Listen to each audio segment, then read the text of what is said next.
बोला काहे खिसियलू तनी भाव में नृत्य नृत्य गीत सेम संग नृत्यांगना किसे कहते हैं? जो संगीत के आंगन में नृत्य करे उसे नृत्यांगना कहते हैं। कि सुताही के बेरी तू मुहावा बोले कि लागे लगा रमिया बनिया डोलाए बेटा होला कि लागे लगा रमिया बनिया डोलाए बेटा हे राजा हो मराला तू डरे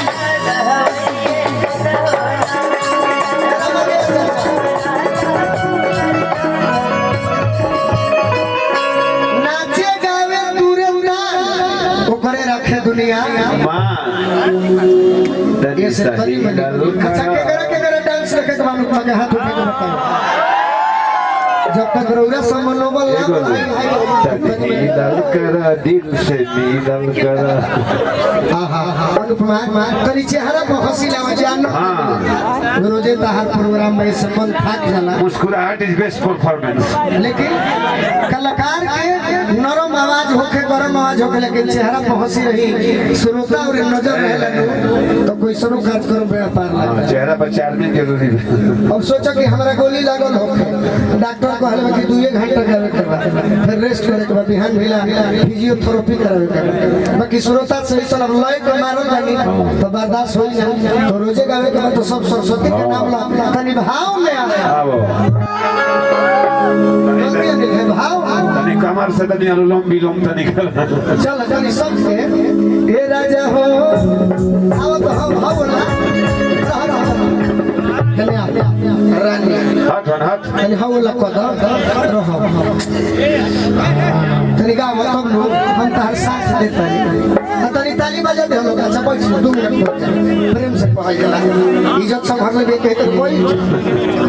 इज्जत संभाल ले बे बैठो अपने के बैठो चल अनुपमा तनी गा के कह हे राजा हो अच्छा हम गाँव में नाचे ओकर बाद कही हम कि चुप हो फढ़रा जानी छोड़ी दो यार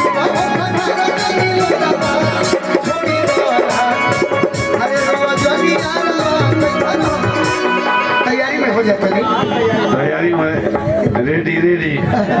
रेडी यू दोनों का लेडी हीरो अजनी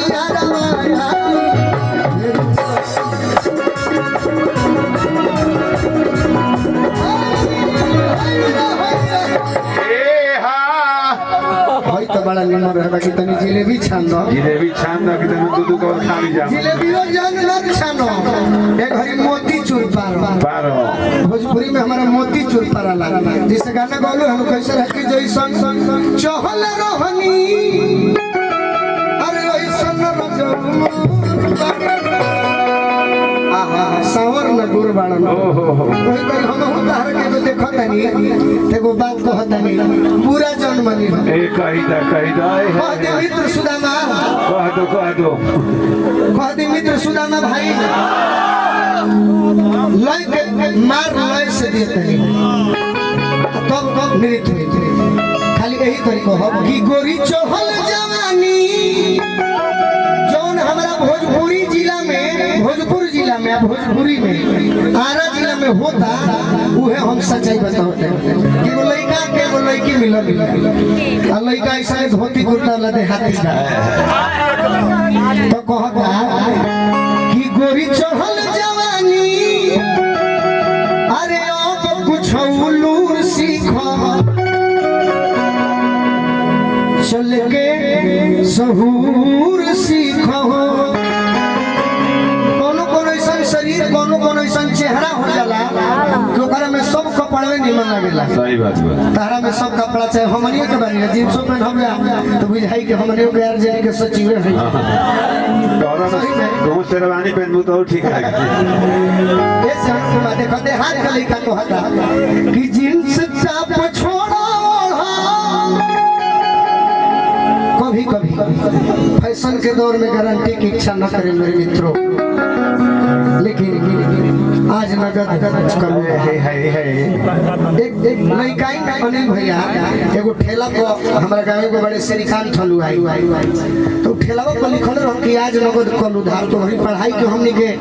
क्षेत्र में रही जाए तो कहे कि भाई आज नगद देव तो कल उधार देव न पक्का न तो हाँ तो कहने की कैसे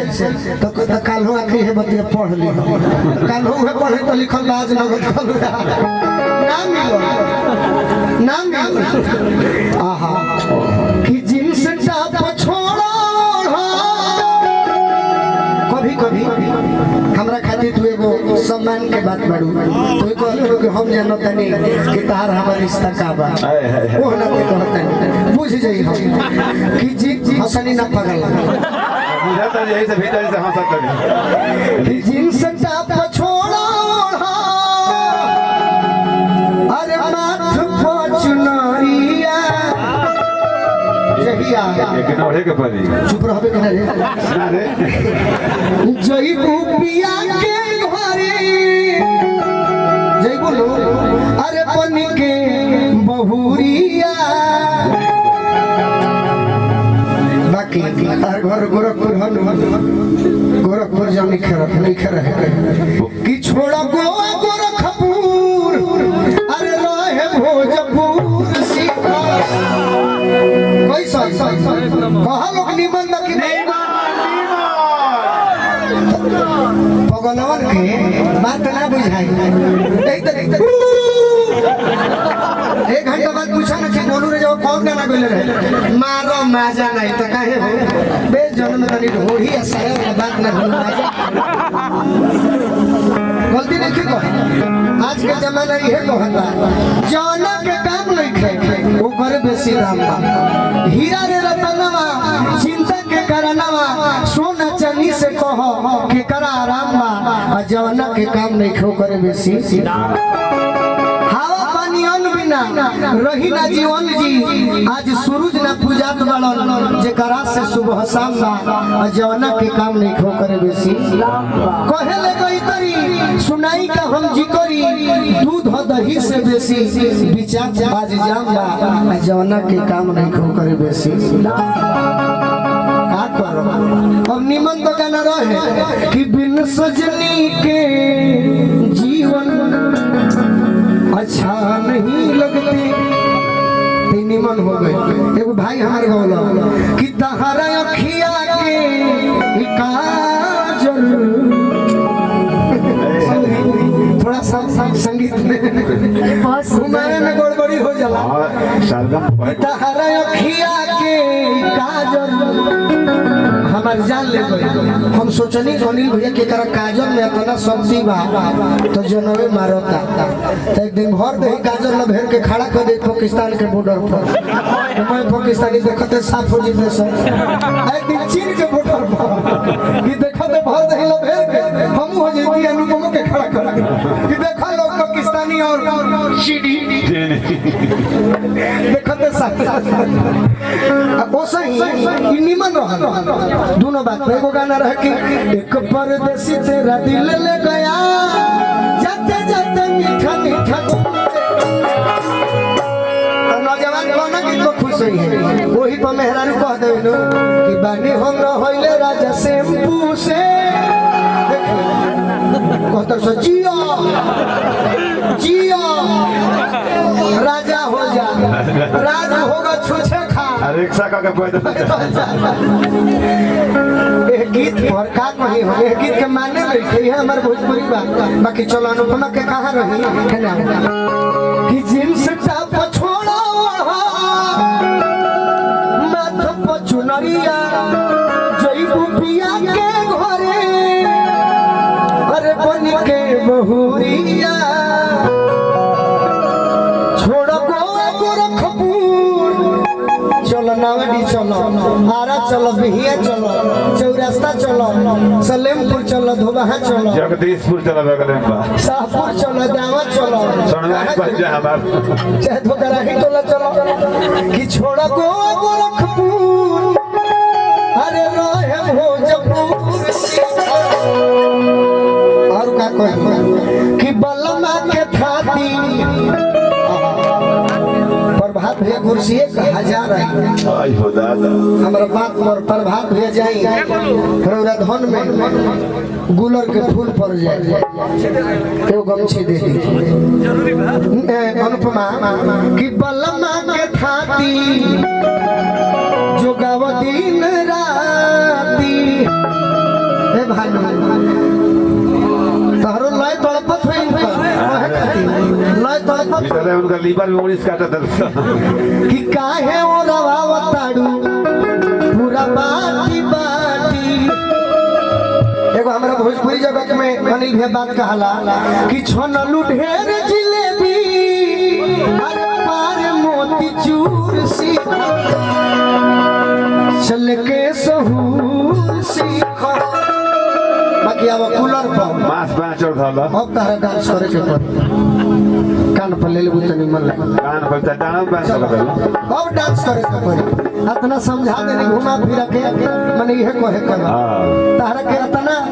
डांस तार लोग के देखावे खातिर इतना खुशी लौटी वाह वाह कितनी तैयारी का हर मूड बन ना भाई, जाए लाइक उदासन बाड़ू मन ठाकर बा ये से तनी मूड में आ जाइबू तो लोगों के मनवा पर चेहरा पर हंसी है ओहो कलाकार मरते नहीं दफनाए जाते हैं कब्र खोद कर देखोगे हमेशा जिंदा पाए जाते हैं यही कलाकार है अपने दुख में है फिर भी लोगों को खुश करना है तो वैसने काम करो है सही बात है कितनी दिल देख के देखो आ जाए सब समझ में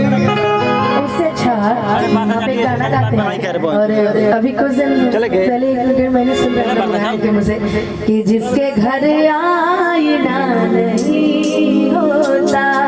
वो तो देखो सब गाना जब हो जाला न